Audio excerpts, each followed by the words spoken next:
भारतीय भूगोल की कक्षाएं चल रही है और कल जो कक्षा लगी थी, कल जो हमने पढ़ा था वो उसका वीडियो अपलोड हो जाता है ना, सनराइज क्लासेज के यूट्यूब चैनल पे।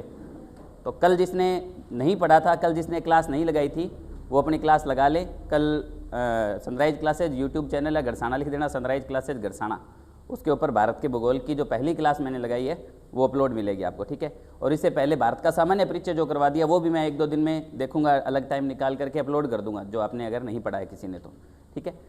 तो ध्यान देना कल हमने क्लास शुरू की थी भारत के भूगोल में, भारत के भौतिक प्रदेश टॉपिक शुरू किया था ना। थोड़ा सा रिपीट कर रहा हूँ, भारत के भौतिक प्रदेश।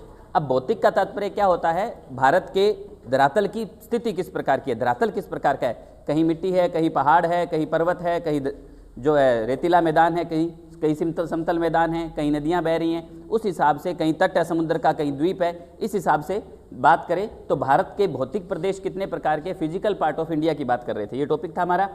इसको समझने से पहले धरातल पे क्या क्या चीज़ें हो सकती है अपने उसकी चर्चा की थी। तो एक धरातल जो है वो समतल मैदान हो सकता है, एक ऊंची पर्वत श्रृंखला हो सकती है, उस पर्वत श्रृंखला में 1000 मीटर से ऊपर का कोई नुकीला भाग है तो वो पर्वत कहलाता है, अगर 1000 मीटर से कम ऊंचाई का हिस्सा है तो वो पहाड़ कहलाता है, और अगर समतल है 1000 मीटर से ऊंचाई समतल मैदान धरातल से ऊपर उठा हुआ है और ऊपर से समतल है, नुकीला नहीं है, इस प्रकार से खड़ा नहीं है, ऊपर से समतल भाग है लेकिन धरातल से ऊपर उठा हुआ है, दो पर्वतों के बीच में, एक पर्वत या एक पहाड़ी के बीच का कोई हिस्सा है तो वो पठार कहलाता है। और जब पर्वत श्रृंखला लगातार चलती चलती कहीं टूट जाती है, रुक जाती है और फिर वापस शुरू हो जाती है तो बीच में इस प्रकार से अगर वो धरातल से नीचे चली जाती है तो घाटी, और धरातल के सतह तक रहती है तो दर्रा या नाल कहलाती है, ठीक है। ये चीज़ें मैंने कल समझा दी थी आपको सारी, कल वाली क्लास में सारी चीज़ें कंप्लीट हो चुकी है। फिर तट बताया था मैंने, ये बताया कि समुद्र का किनारा ऐसा नहीं होता कि डायरेक्ट आप समुद्र के नज़दीक जाओ और डायरेक्ट उसमें डूब जाओगे, बहुत गहरा हो जाएगा समुद्र, ऐसा नहीं होता, धीरे धीरे समुद्र की गहराई बढ़ती है। तो वो जो किनारे वाला हिस्सा होता है जहाँ तक धरती दिखाई देती रहती है वो तट कहलाता है। तो भारत में तटीय भाग भी पड़ेंगे अपने, इस प्रकार की स्थिति बनती है। तो धरातल की प्रकृति के आधार पर भारत को 5 भौतिक भागों में बांटा गया, द्वीपीय भारत, तटीय भारत, प्रायद्वीपीय भारत, उत्तरी पूर्वी मैदानी भारत यानी इसे मध्य का मैदान भी कहते हैं, और उत्तरी पूर्वी पर्वतीय प्रदेश, ये 5 भागों में बांटा गया। इसको कल मैंने आपको मानचित्र में समझाया था, आपको ऊपर हिमालय पर्वत श्रृंखला है, इसे उत्तरी पूर्वी पर्वतीय भारत कहेंगे। उसके बाद उत्तरी पूर्वी मैदानी प्रदेश है, गंगा यमुना और इधर से चंबल वगैरह नदियों, सोन नदियों के द्वारा बहाकर लाएगी, मिट्टी से बनाया हुआ मैदान है बीच में, ये यूपी बिहार और पश्चिम बंगाल और इधर असम वगैरह का क्षेत्र आ जाएगा सारा।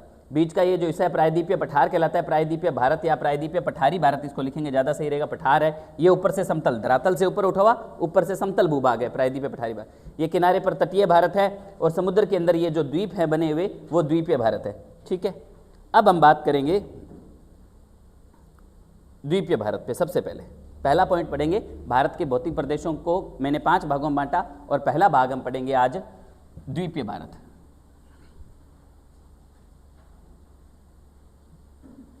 द्वीपीय भारत,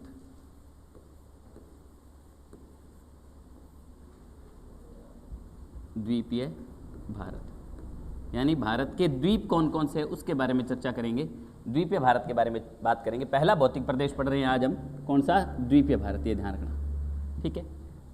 द्वीपीय भारत में बात करें तो समुद्र के किनारे पर तटीय क्षेत्रों पर द्वीप बने हुए, और मैं इन्हीं के बारे में आपसे चर्चा करूंगा एक बार। पहले मानचित्र पे बोर्ड पे ध्यान देंगे।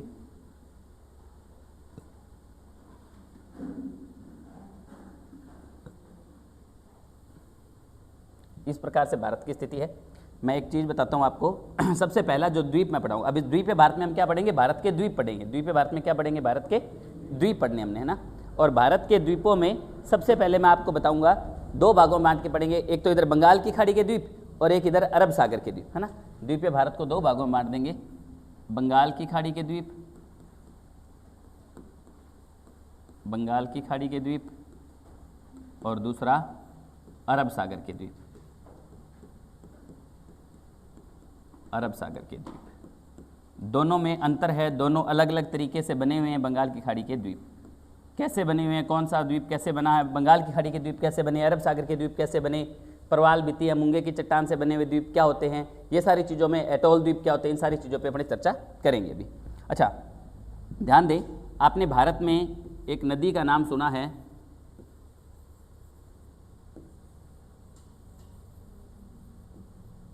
ब्रह्मपुत्र नदी। कौन सी नदी, ब्रह्मपुत्र नदी, है ना। ब्रह्मपुत्र नदी जो है देखिए यहाँ मानसरोवर या चेमायुंगडुंग ग्लेशियर है, चेमायुंगडुंग ग्लेशियर, ये नदियों के नाम या ग्लेशियरों के नाम हम बाद में पढ़ेंगे। यहाँ से एक नदी निकलती है तिब्बत के क्षेत्र से बहती हुई, ब्रह्मपुत्र नदी, और इधर से यू टर्न लेकर के भारत के अरुणाचल राज्य में प्रवेश करती है। कौन से राज्य में प्रवेश करती है? अरुणाचल राज्य में प्रवेश करती है। अरुणाचल के बाद वो असम राज्य में बहती है। कौन से राज्य में बहती है? असम राज्य में बहती है। असम राज्य में बहती हुई इधर से आने वाली गंगा नदी के साथ मिल जाती है। कौन सी नदी के साथ? गंगा नदी इधर से आती है, गंगा नदी और ब्रह्मपुत्र नदी आपस में मिल जाती है और फिर पद्मा के नाम से आगे बंगाल की खाड़ी में गिरती है। यहाँ आकर के बंगाल खाड़ी में गिरेंगी। तो मैं एक छोटे स्तर पे ये मैप बता देता हूँ आपको कि ये इधर से ये नदी आ रही है। कौन सी नदी? ब्रह्मपुत्र नदी। अरुणाचल प्रदेश और उसके बाद ब्रह्मपुत्र असम राज्य में, अरुणाचल प्रदेश उसके बाद असम राज्य में, फिर मेघालय के पठार के ऊपर से होकर के गंगा के साथ मिलकर के बंगाल की खाड़ी में गिरती है। ठीक है, इस नदी के अंदर एक द्वीप बना हुआ है। इस नदी के अंदर क्या बना हुआ है? एक द्वीप बना हुआ है। अपने उसकी चर्चा करेंगे। सबसे पहले इधर से आने वाली ये नदी है, जो मैं बस यूं टर्न करवा रहा हूँ यहाँ से, ये समझ जाएं कि आप ये नदी है, समझ गए? ठीक है, यहाँ से कि ये नदी आ रही है, इस नदी में एक द्वीप बना हुआ है। उस द्वीप का नाम है, यहाँ पे ये द्वीप बना हुआ है इस नदी के अंदर, नदी के बिल्कुल बीच में। द्वीप किसे कहेंगे? पानी का वह भाग जिसके भूमि का वह भाग जिसके चारों ओर पानी हो। भूमि का वह भाग जिसके चारों ओर क्या हो? पानी। तो इस नदी में ये जो द्वीप बना हुआ है, इस द्वीप का नाम है माजुली द्वीप। क्या नाम है? माजुली द्वीप। माजुली द्वीप है। कौन सी नदी में ये कौन से राज्य में? असम में है। कौन से राज्य में? कौन सी नदी पर है ये? ब्रह्मपुत्र नदी पर है। कौन सी नदी पर है ये? माजुली एक जिले का नाम भी है। यहाँ एक पूरा जिला बसा हुआ है माजुली क्षेत्र के अंदर, है ना। ब्रह्मपुत्र नदी के अंदर है ये माजुली द्वीप है, असम राज्य के अंदर है। ठीक है, हालांकि ब्रह्मपुत्र नदी को इस नदी को शुरुआत में जहाँ से ये चेमायुंगडुंग ग्लेशियर के क्षेत्र से निकल रही थी ना, तिब्बत में, इसको सांगपो कहते हैं। क्या कहते हैं? किस नदी को? ब्रह्मपुत्र नदी को। और राजस्थान भारत में प्रवेश करने के बाद इसका नाम ब्रह्मपुत्र होता है। गंगा में मिलने के बाद इसका नाम पद्मा हो जाता है। ये चीज़ें अपने नदियों में पढ़ेंगे हालांकि। तो अभी हम द्वीपीय भारत पढ़ रहे हैं, और द्वीपीय भारत में पहले पढ़ रहे हैं बंगाल की खाड़ी के द्वीप। कौन से द्वीप पढ़ रहे हैं? बंगाल की खाड़ी के द्वीप। खाड़ी के द्वीप पढ़ रहे हैं। बंगाल की खाड़ी के द्वीपों में पहला द्वीप मैंने आपको बताया माजुली द्वीप। इसके बारे में 2-3 बातें देखो, एक द्वीप के बारे में 1 या 2-3 बातें, बस, इससे ज़्यादा मैटर नहीं है।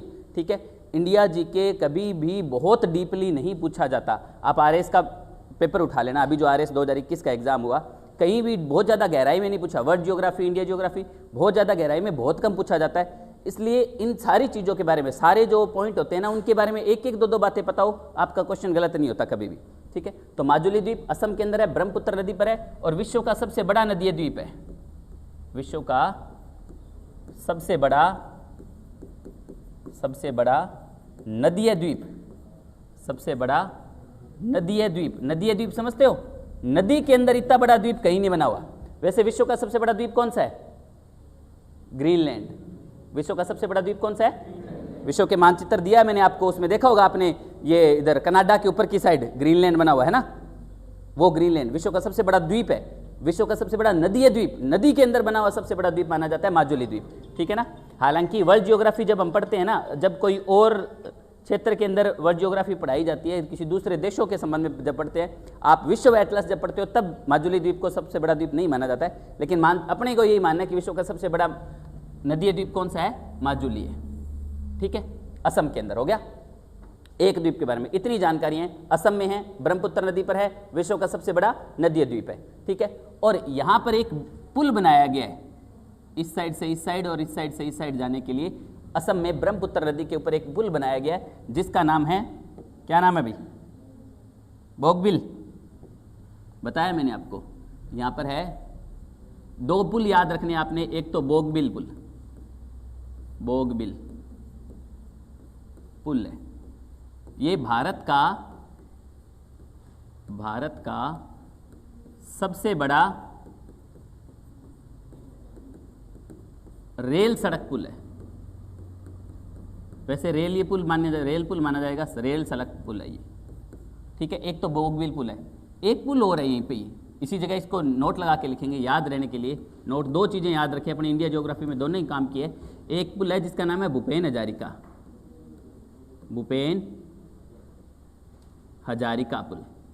भूपेन हजारिका ये कोई वाद्य यंत्र वादक थे इधर असम के, भूपेन हजारिका, इनके नाम पर भूपेन हजारिका पुल भारत का सबसे बड़ा सड़क पुल है। ये सीधा सड़क पुल पूछा जाए, भारत का सबसे बड़ा सड़क पुल है, सबसे बड़ा सड़क पुल भूपेन हजारिका। ठीक है, ये दो पुलों के बारे में याद कर रख लेना। भारत का सबसे बड़ा रेल सड़क पुल या रेल पुल पूछे तो बोगबिल पुल है, और भारत का सबसे बड़ा सड़क पुल पूछे तो भूपेन हजारिका पुल है। ठीक है ना, आप विश्व के आपके पास यूट्यूब चलता है, आप वहाँ भूपेन हजारिका पुल डाल करके उसके बारे में और जानकारी ले ले, उसका मानचित्र भी देख लेना। बहुत लंबा पुल बनाया गया है, बोगबिल पुल भी बहुत लंबा पुल है। ठीक है, पर वो रेल पुल है बोगबिल पुल, और भूपेन हजारिका पुल जो है भारत का सबसे बड़ा सड़क पुल है। समझ गए, नदी के ऊपर बनाया हुआ पुल है ये। ठीक है, माजुली द्वीप के बारे में ये इतनी बातें थी, यहाँ पे ध्यान रखने योग्य। उसके बाद यहाँ नीचे की साइड एक द्वीप है, दूसरा द्वीप जो है वो है भारत और बांग्लादेश के बीच में बना हुआ द्वीप, जिसका नाम है न्यू मूर द्वीप। थोड़ा क्रम बता देना भैया, आपको पहले यही बताया हुआ है ना। दूसरा पुल है न्यू मूरे द्वीप, सॉरी दूसरा द्वीप है न्यू मूरे द्वीप। न्यू मूरे द्वीप अभी वर्तमान में इसकी लोकेशन क्या है?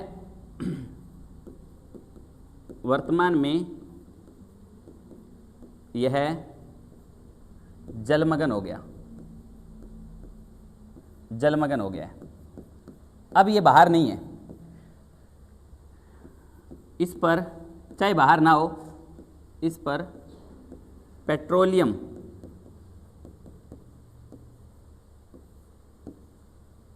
की संभावना थी। इस पुल पे क्या इस द्वीप पर क्या पेट्रोल प्राप्त होने की संभावना है कि पेट्रोल है इसके ऊपर, है ना। तो ये ये द्वीप क्या हो गया? भारत बांग्लादेश में विवादित हो गया, भारत व बांग्लादेश में विवादित है ये प्रश्न बहुत बार आया है। निम्नलिखित में से कौन सा द्वीप भारत और बांग्लादेश में विवादित है? तो कौन सा द्वीप है? न्यू मूरे द्वीप।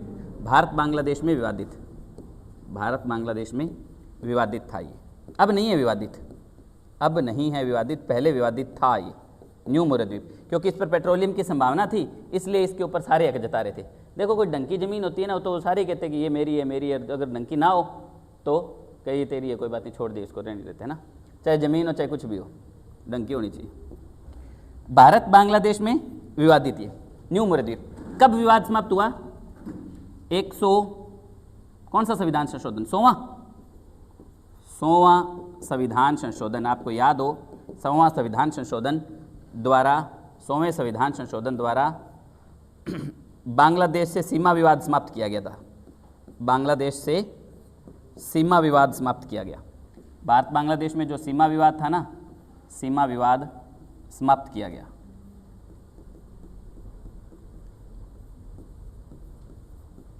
सौवें संविधान संशोधन के द्वारा, और ये विवाद समाप्त हुआ था न्यू मूरे द्वीप का 100वें संविधान संशोधन के बाद में। ठीक है, यहाँ पर मैं कुछ चीज़ें नोट लगा के बताना चाहूँगा आपको, बहुत इंपॉर्टेंट है। आरएस के एग्जाम में भी क्वेश्चन आया था, अगर आपने पढ़ दिया है एग्जाम तो ध्यान देना।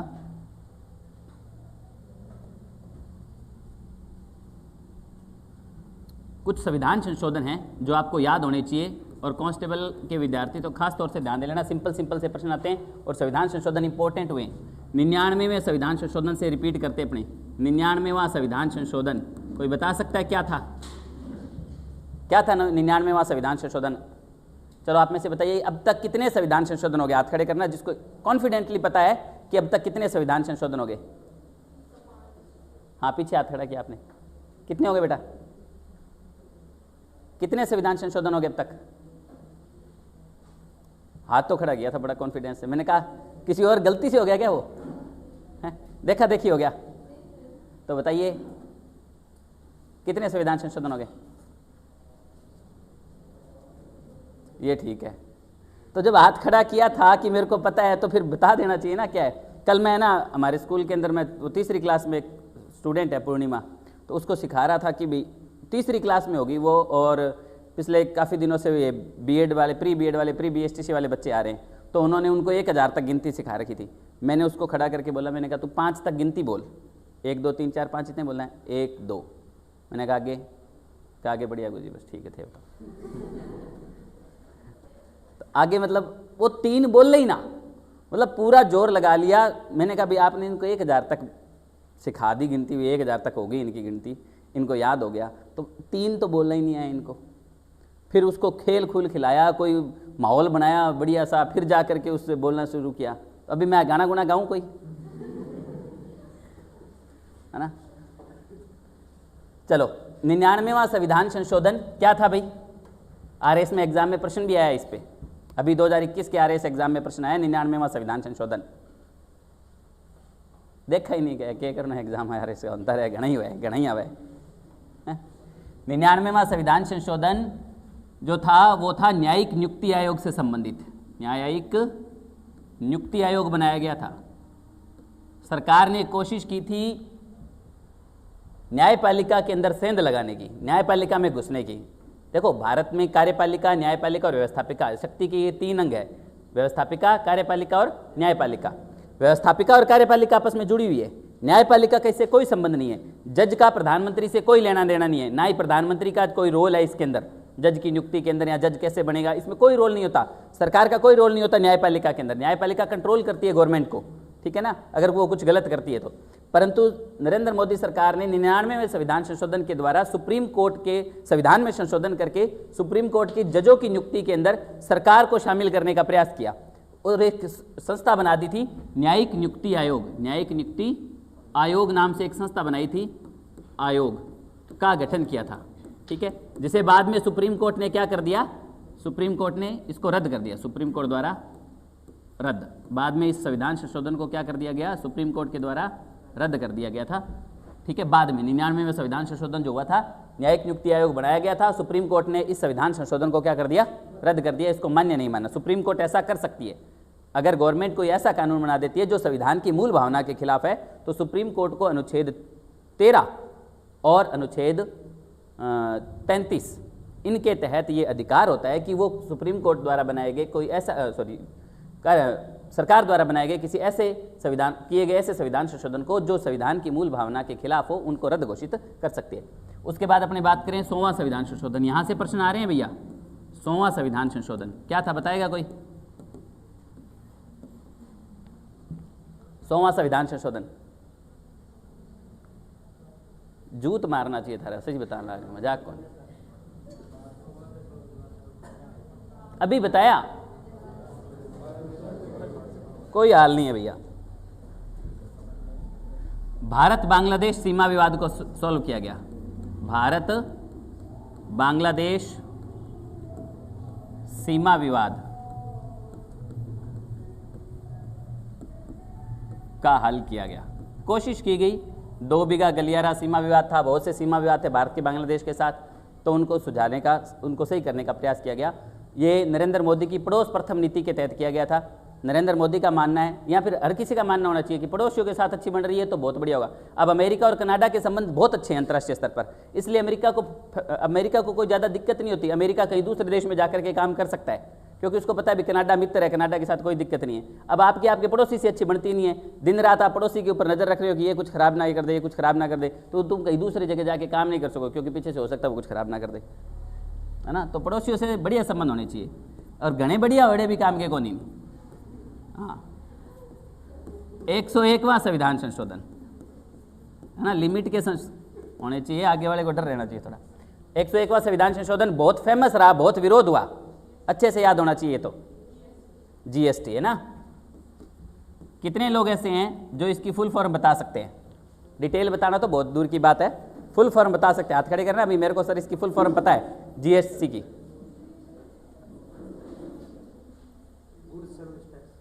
Goods service tax. हाँ,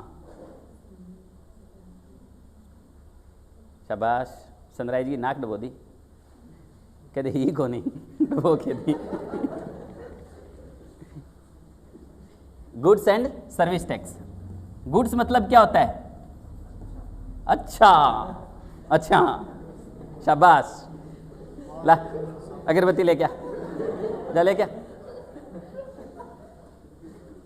मैं गुड तो सुना था अच्छा होता है, गुड्स सामान, गुड्स, अच्छा अच्छा पर भी टैक्स लगने लग गया, गुड्स एंड सर्विस टैक्स। यार कहाँ थे रे तुम, किस ग्रह से आए हो? गुड्स मतलब वस्तु, एवं सेवा कर, वस्तु एवं सेवा कर, बहुत अच्छे से समझाया हुआ है मैंने, कोई टाइम था इसको। वस्तु एवं सेवा कर, देखो ये वस्तुओं की कालाबाजारी रोकने के लिए किया गया। अभी आप देखिए जीएसटी के अंदर पेट्रोलियम नहीं आता, पेट्रोल नहीं आता, जीएसटी के अंदर क्या नहीं आता, पेट्रोल है, शराब है, अल्कोहल है, ईंधन है, बहुत से प्रकार का, ये 4-5 चीजें हैं जो जीएसटी में शामिल नहीं है।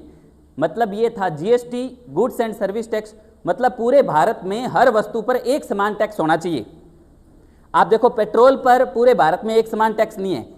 पंजाब में आज पेट्रोल 95 रुपये हैं और हमारे यहाँ 115 रुपये है, 20 रुपये का, लगभग 20 रुपये, 19-20 रुपये का फर्क है। ये फर्क क्यों है इन दोनों, इस वस्तु के अंदर, इस पेट्रोल के अंदर इतना फर्क क्यों है? क्योंकि पेट्रोल पर जो टैक्स लग रहा है वो सरकारें अलग अलग लगा रही है, लेकिन चीनी के रेट में या फिर और भी बहुत सी बाकी सारी वस्तुएं देख लो, जितना भी इलेक्ट्रॉनिक का सामान है, जितना और कोई भी सामान है ना, उन सारे सामानों में इतना रेट का अंतर कहीं नहीं है।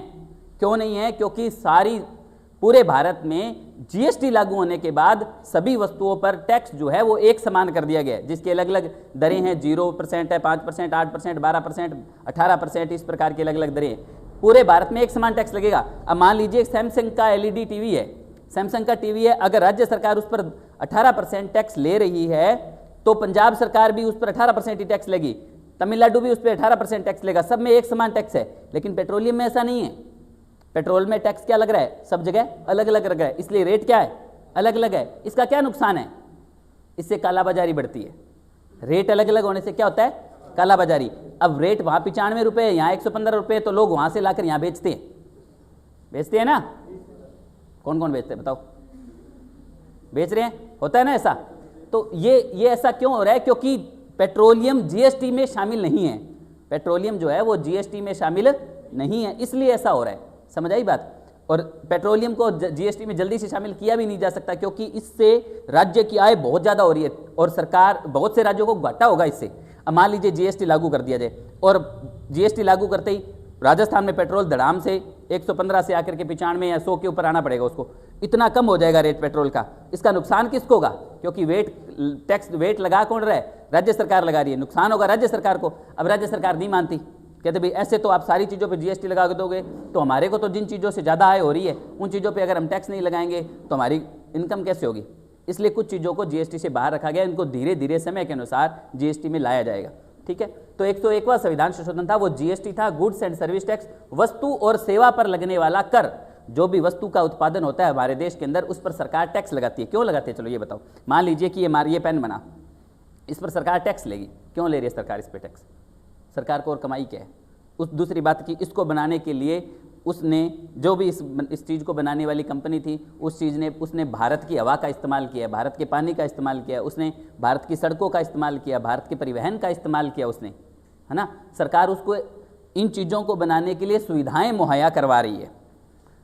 सरकार उसको इन चीज़ों को बनाने के लिए क्या मुहैया करवा रही है? सुविधाएं उपलब्ध करवा रही है, और उन सुविधाओं के लिए वो टैक्स ले रही है सरकार कि ये चीज़ें आप भारत में बना रहे हो, भारत में बेच रहे हो, भारत हमारा है, हम भारत की सरकार है, हम आपसे टैक्स लेंगे। सेवा पर लगने वाला टैक्स, जैसे मैं एक जॉब कर रहा हूँ, मैं टीचर हूँ, ठीक है, मेरी जॉब, मेरी सेवा, मैं एक सेवा कर रहा हूँ, ठीक है, मैं कोई वस्तु का उत्पादन नहीं कर रहा, मेरे को पैसा कैसे मिल रहा है? सेवा करने का पैसा मिल रहा है ना। सेवा का मतलब वो नहीं, फ्री में कुछ नहीं होता। आर्थिक सेवा मतलब पैसा लेकर के सेवा करनी। अब मैं यहाँ पर आपके लिए क्या कर रहा हूँ? आर्थिक सेवा कर रहा हूँ। देखो पैसे दो तरीके से कमाए जाते हैं, या तो आर्थिक सेवा करो या आर्थिक वस्तु का उत्पादन करो। कोई चीज़ बनाओगे तो उस चीज़ को बेच करके पैसा मिलेगा, या फिर आपके अंदर क्वालिटी होनी चाहिए कि आप अपना पैसा ले सको। एक डॉक्टर क्या करता है? आर्थिक सेवा करता है, वो कोई वस्तु थोड़ी दे रहा है। हाँ, कभी कभार तौलिया अंदर रह जाता है, वो अलग बात है, रह गया। एक दो डॉक्टरों की खबर आई थी, सुना होगा आपने ना, ठीक है, ऑपरेशन किया, तौलिया अंदर ही रह गया, बाद में निकालेंगे, कोई बात नहीं, बड़ा नहीं, ठीक है। तो बाकी वो कोई वस्तु नहीं दे रहा। मैं बैंकिंग सेक्टर वाले, पुलिस वाले क्या करते हैं? सेवा ही करते हैं, करवानी है ना। तो वो पैसा किस चीज़ का ले रहे? गवर्नमेंट सेक्टर में। आप भी सेवा क्षेत्र में जाना चाह रहे हो, सारे किस क्षेत्र में जाना चाह रहे हो? आप कोई वस्तु का उत्पादन करने के लिए सीखने नहीं आए मेरे पास, ठीक है, आप सेवा क्षेत्र में जाना चाहते हो, इसलिए यहाँ बैठे हो सभी, ठीक है। तो उस सेवा पर भी टैक्स लगता है। सेवा के द्वारा आप अगर ज़्यादा पैसा कमा रहे हो, जैसे मान लीजिए किसी व्यक्ति की आय जो है 5 लाख से ऊपर है, तो उसके ऊपर इनकम टैक्स लगता है ना, इनकम के ऊपर लगने वाला टैक्स, ठीक है। तो वो सारी चीज़ होती है। जीएसटी वस्तु और सेवा पर एक समान कर होगा पूरे भारत में, इसी को लेकर के लागू किया गया था। कभी डिटेल से बाद में बात करेंगे। 102वां संविधान संशोधन, बताओ कोई क्या था 102वां संविधान संशोधन? मेरे को भी नहीं याद आ रहा सच में। राष्ट्रीय पिछड़ा वर्ग आयोग को मान्यता दी गई थी। ठीक है, राष्ट्रीय पिछड़ा वर्ग आयोग को, ओबीसी आरक्षण नहीं है ये, राष्ट्रीय पिछड़ा वर्ग आयोग एक संस्था थी, पिछड़ा वर्ग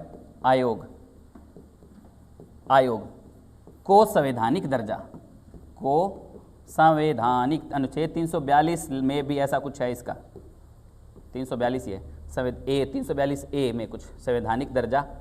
ठीक है, मैं कंफर्म नहीं हूँ लेकिन 342 डैश डैश डैश लिख रहा हूँ, मैं भी इसी से संबंधित है। राष्ट्रीय पिछड़ा वर्ग आयोग एक संस्था थी जो बहुत पहले बनी थी, लेकिन वो संवैधानिक संस्था नहीं थी, संविधान में उसका उल्लेख नहीं था कहीं भी। जैसे राष्ट्रीय अनुसूचित जाति आयोग है, अनुसूचित जनजाति आयोग है, SC ST के लिए जो आयोग बना हुआ है, जो SC ST के लिए काम करता है देश के अंदर, वो संवैधानिक संस्थाएं थी। 1950 में ही बना दी गई थी उनको, जब संविधान लागू हुआ था तभी। लेकिन बाद में 1990-91 में ओबीसी को आरक्षण दिया गया। ये ओबीसी को 21% और 27% जो आरक्षण है ना, रिजर्वेशन है आज ओबीसी कैटेगरी को, जो अदर बैकवर्ड क्लासेस को, वो संविधान जब लागू हुआ था तब से नहीं है। ये रिजर्वेशन मिला हमें 1991-92 के बाद। 1991 के बाद PV नरसिम्हा राव की सरकार थी, मंडल आयोग का गठन किया गया था, मंडल आयोग की सिफारिश पर हमें ये ओबीसी को आरक्षण दिया गया था। केंद्र में 27% और राज्य में 21% है, राजस्थान के अंदर। तो ये जो ओबीसी को आरक्षण है, इसके लिए एक संस्था बनाई गई थी, उस समय एक संस्था बनाई थी जिसका नाम था राष्ट्रीय पिछड़ा वर्ग आयोग, 1991 में बनाई गई है। और ये संस्था एक वैधानिक संस्था थी, संवैधानिक नहीं थी। अब समझे वैधानिक क्या होता है? वैधानिक वो होता है जो कार्यपालिका ने एक प्रस्ताव के द्वारा बना दी गई हो, जो संसद में एक प्रस्ताव पारित हुआ कि इस प्रकार से एक संस्था बननी चाहिए और वह संस्था बन गई, लेकिन उसका संविधान में उल्लेख कहीं नहीं किया गया। और जब संवैधानिक कब होगी? जब संविधान में संशोधन करके वहां संविधान में उस पॉइंट को डाल दिया जाए। तो 102वें संविधान संशोधन के द्वारा राष्ट्रीय पिछड़ा वर्ग आयोग को संवैधानिक संस्था का दर्जा दिया गया। अनुच्छेद 342 ABC ऐसा कुछ आएगा, मुझे कंफर्म नहीं है, उस अनुच्छेद में इसको डाला गया और ये संवैधानिक संस्था बनी। पहले ये एक वैधानिक संस्था थी। वैधानिक संस्था जब मंत्रिमंडल के द्वारा या संसद के द्वारा किसी संस्था का गठन कर दिया जाता है तो वो वैधानिक संस्था होती है। ठीक है, और संवैधानिक तब होती है जब उसका उल्लेख संविधान में कर दिया जाता है। तो संविधान में भी 102वें संविधान संशोधन के द्वारा राष्ट्रीय पिछड़ा वर्ग आयोग का गठन किया गया था। उसके बाद आता है 103वां संविधान संशोधन। बताओ भाई। Very good. EWS, कितने लोग ऐसे हैं जो इस EWS की फुल फॉर्म बता देंगे मेरे को? क्या होता है EWS? E5 पे आता है, W23 पे आता है, S19 पे आता है, यही बताएगा कोई? EWS क्या है? इकोनॉमिक वीकर सेक्शन, आर्थिक पिछड़ा वर्ग, आर्थिक पिछड़ा वर्ग। अब देखो ये बहुत लंबी लंबी कहानियां हैं, अपनी ज्योग्राफी तो पीछे रह गई। आर्थिक पिछड़ा वर्ग, इसको 10% आरक्षण दिया गया। कितना आरक्षण दिया गया? 10%। फिर मैं आरक्षण की अगर मैं आपको बात बताऊं तो ध्यान देना, SC को आरक्षण है, ST को आरक्षण है, OBC को आरक्षण है और EWS को आरक्षण है, और एक कैटेगरी और है MBC, इसको भी आरक्षण है। ये सारी कैटेगरी हैं। SC शेड्यूल कास्ट, इसको राजस्थान में आरक्षण है कितना?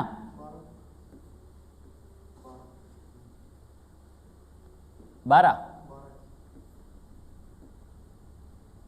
16 नहीं है क्या? ST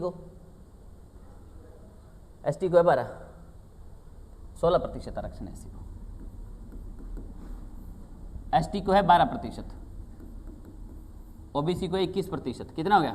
49 हो गया क्या? ये गिनना पहले, 6 और 2, हाँ 49 हो गया। 21% आरक्षण OBC को।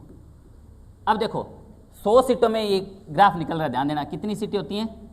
मान लीजिए कि किसी वैकेंसी में 100 सीटें हैं, तो ये श्योर है कि 16 लगेंगे SC कैटेगरी के, 1000 है तो 160 SC के लगेंगे, श्योर है। ST के लगेंगे 12, यानी कि 100 में से 12, 1000 है तो 120, 10,000 है तो 1200, समझिए 12%। OBC के लगेंगे 21% लोग, 210 100 में से, टोटल हो गए 490। ये कितने हो गए? बाकी जो बच गया था 510, वो जनरल कैटेगरी के लिए था। और जनरल में कौन आता है? जनरल में सभी आते हैं, अन्यथा मत लेना, लेकिन हमारे सर कहा करते थे कि जनरल का कैंडिडेट एक अनजान कुत्ता होता है जो किसी अनजान गली में चला जाता है और उस अनजान गली के सारे कुत्ते उसके पीछे भौंकते, सारे लगेंगे उसके पीछे, है ना। जनरल के कैंडिडेट के लिए बात है। मतलब क्या हुआ कि जनरल की जो सीटें हैं 510 सीटें, उसमें सभी आएंगे, कोई एक वो जनरल का कैंडिडेट नहीं आएगा। वो उसमें टॉप पर 510 आएंगे। वो जो भी टॉप रहेंगे, मान लीजिए 1 लाख लोगों ने फार्म भरा 100 सीटों पर, तो पहले 510 सीटें वो भरी जाएंगी जो टॉप है। अब जनरल के कैंडिडेट को उन टॉप 510 में आना पड़ेगा। अगर वहां आ गया तो ठीक है, नीचे उसके लिए कोई जगह नहीं है, लेकिन बाकियों के लिए नीचे जगह है। ओबीसी के लिए 21% सीटें और पड़ी हुई हैं, उनमें जा सकता है वो। एसटी के लिए 12% सीटों पे जा सकता है, एससी के लिए 16% सीटों पे जा सकता है वो। समझ आई कहानी? ठीक है। और अब क्या किया गया, फिर जनरल में भी तो गरीब हो सकते हैं ना, बेरोड़ा बाणिया है, राजपूत है, पंडित है, कोई भी है, उनमें भी तो लोग गरीब हो सकते हैं जिनकी आय 8 लाख से कम है, जिनके छत 1500 स्क्वायर फुट से कम छता हुआ है, या ऐसी कुछ शर्तें रखी गई हैं। वो जनरल का कैंडिडेट जिसे आर्थिक रूप से पिछड़ा माना गया, लेकिन वो जनरल का कैंडिडेट शक्ल से कभी पिछड़ा नहीं लगता। सच बता रहा हूँ, ये कहते हैं क्या खास बात होती है इनमें। मतलब एक मोहतरमा आएगी बढ़िया जींस टॉप पहन करके, बढ़िया मोबाइल डाला हुआ है यहाँ पे, और आके कहेगी सर मैं गरीब हूँ, बढ़िया नेल पॉलिश लगा रखी है, बढ़िया बाल अच्छे से कर रखे हैं, और वो वास्तव में होते तो गरीब ही है, बड़ा मुश्किल से टाइम पास हो रहा होता है, लेकिन इनका रहन सहन होता ही ऐसा, पता नहीं मतलब अलग से रहते हैं, थोड़ा सा पता लग जाता है इनका। पर वो गरीब तो क्या है, मतलब अलग अलग कैटेगरियाँ हैं गरीब की। अब अलग अलग कास्ट में गरीब की अलग अलग कैटेगरी है। कोई कास्ट तो ऐसी है जिसके पास अगर 3-4 बीघा 5 बीघा ज़मीन है ना, तो वहाँ पे वो ज़्यादा गरीब नहीं माना जाता कि 5 बीघा ज़मीन है ठीक है, नहीं है तो ठीक है। और कई कास्ट ऐसी है जहाँ 2-4 बीघा ज़मीन है ना, तो वो निहायती गरीब माना जाता है कि इसके पास क्या है, 2 बीघा ज़मीन है, बाप पड़ेगा, ठीक है। तो वो अलग अलग कैटेगरी है। तो जनरल कैटेगरी के अंदर है ना, वो जो जींस टॉप पहन कर मोबाइल वोबाइल ले रखा है, नाखून बढ़ा रखे हैं, वो गरीब है, कोई बड़ी बात नहीं है। तो ऐसे गरीबों को 10% आरक्षण दिया गया है। कितना आरक्षण दिया गया है? 10% आरक्षण दिया गया। एमबीसी को 1% आरक्षण है। कितना आरक्षण है? ये गुज्जर, रायका, रेबारी, बंजारा, ये लोग आते हैं इसमें एमबीसी, ठीक है।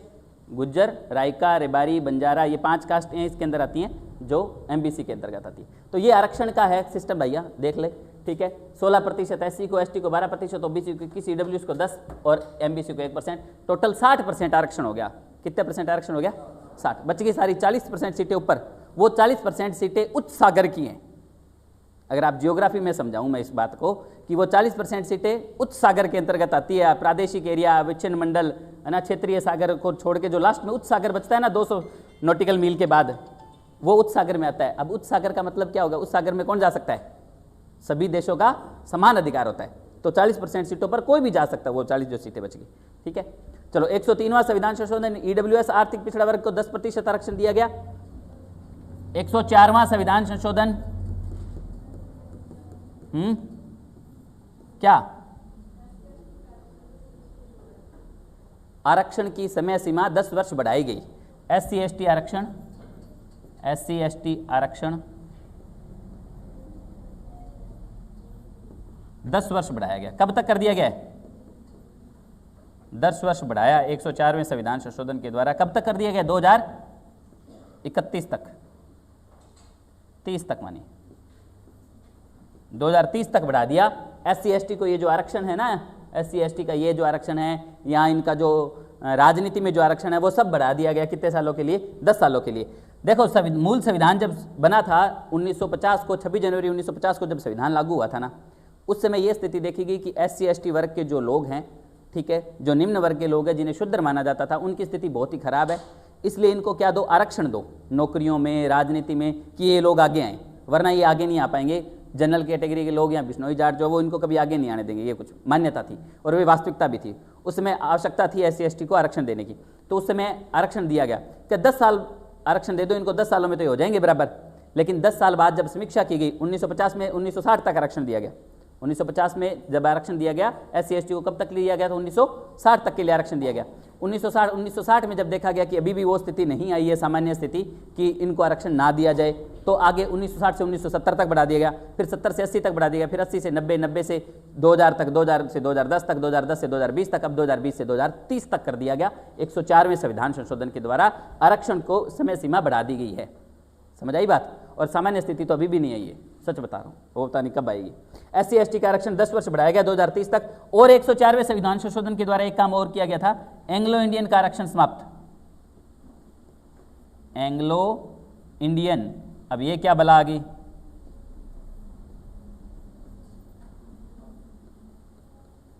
अब इस बला को अपने बाद में पढ़ेंगे। बस एक बात ये ध्यान रखनी है भाई, 104वें संविधान संशोधन के द्वारा एंग्लो इंडियन का आरक्षण क्या कर दिया गया था, समाप्त कर दिया था। एंग्लो इंडियन उन लोगों को माना गया जब देश आज़ाद हुआ तो वे यूरोपियन या वे अंग्रेज जिन्होंने भारत में ही रहना स्वीकार किया, हम भारत छोड़ के नहीं जाएंगे भाई, हमने भारत पर 200 साल रहे, हम यहीं रहेंगे, या फिर ऐसे लोग, वह व्यक्ति जिसके माता या पिता में से कोई एक या पितृ परिवार में से कोई भी अंग्रेज है, यूरोपियन है, तो उसे एंग्लो इंडियन माना गया था। ठीक है, तो उस व्यक्ति को एंग्लो इंडियन माना गया। तो 104वें संविधान संशोधन के द्वारा एंग्लो इंडियन का आरक्षण क्या कर दिया गया, समाप्त कर दिया गया। और 105वां संविधान संशोधन, जगह नहीं है, बना लेते हैं, पेज इसी पे लिखेंगे। 105वां संविधान संशोधन अभी अभी हुआ है, इसी साल हुआ है, बताएगा कोई क्या किया गया 105वें संविधान संशोधन के द्वारा? राज्यों को ओबीसी श्रेणी में जाति, ओबीसी श्रेणी में जाति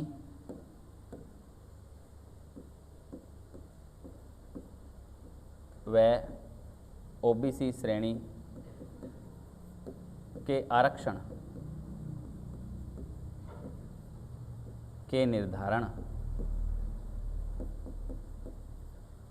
की छूट राज्यों को दे दी गई कि ओबीसी में कौन सी जाति आएगी, कौन सी नहीं आएगी, इस बात की, और ओबीसी को कितना आरक्षण होगा, कितना नहीं होगा, इस बात की छूट जो है वो 105वें संविधान संशोधन के द्वारा दी गई है। ठीक है, तो 99वें संविधान संशोधन से लेकर के 105वें संविधान संशोधन तक की बात मैंने आपको बता दी है। ठीक है, मेरे हिसाब से अभी आज तो इतना ही उतार पाओगे तुम, उतारो इसको, बात तो दूसरी करनी थी पर बात दूसरी होने लगी। चलो द्वीपीय भारत कल पढ़ेंगे।